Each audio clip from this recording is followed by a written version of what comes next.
For the next few minutes, I invite you to join me in my social science lab. Take a look around and think about how we process the world. We use our 5 senses for the physical world, and we use this inner extra sense when we're going inside. When you look around the outside world, you're going to find man-made constructs that are there, to protect us, that shelter us, connect us.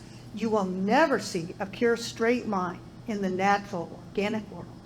Now, when you think about the inside, the way we process things inside, we also have these man-made constructs, and I call this your habitual mind. It's there to help you feel accomplished. You know exactly what you need to do, right? And then we also have this more flowing, wonderful imagination and intuition and gut reactions, and I call this the inspired mind. Now, when we think about how we view ourselves and others, we're using both the inspired mind and the habitual mind. It starts at an early age with this sense of who you are and how you recognize people, but as we grow older, we tend to rely on learned constructs. One of those constructs is the Big 5 personality traits. It gives us a really great idea of what to expect, and it creates boundaries. But as a behavioral scientist, there we go, loud, loudly.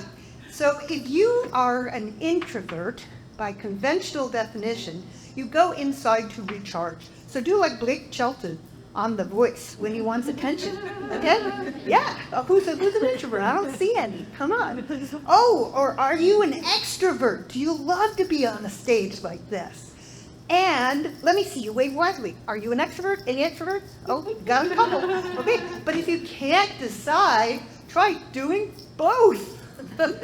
Because that's what you are as an ambivert, supposedly. So hold on a minute.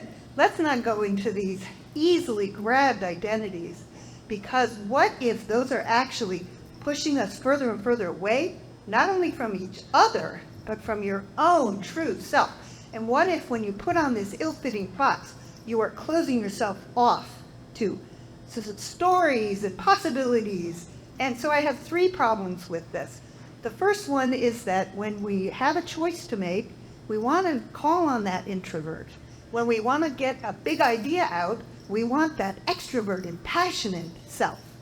And so the second problem is when we come from far apart, we are in a no but head-butting mode rather than a yes and improvisation-inspired, building on each other's ideas mode.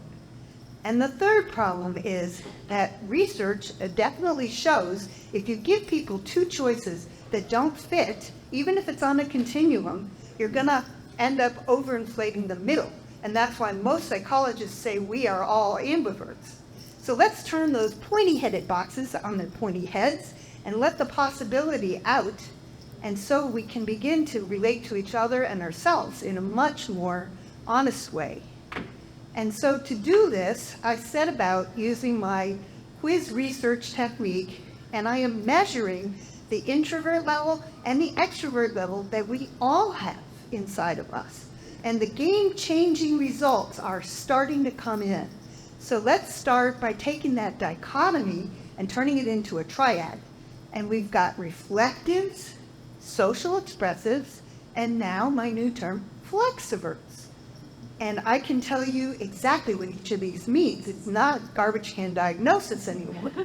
So the reflectives actually have a very high level of introversion, and this is because they are highly sensitive, and they think deeply, they feel deeply, and so they need to go inside to replenish.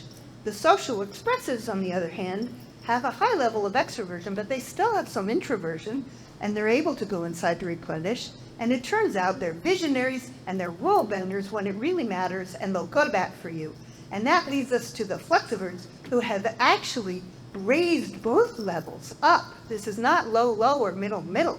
This is high, the need to go inside to replenish and also to be energized by collaboration.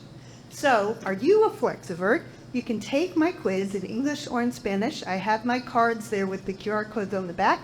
And I want to know, are you a flex-ivert like me? That's just all right.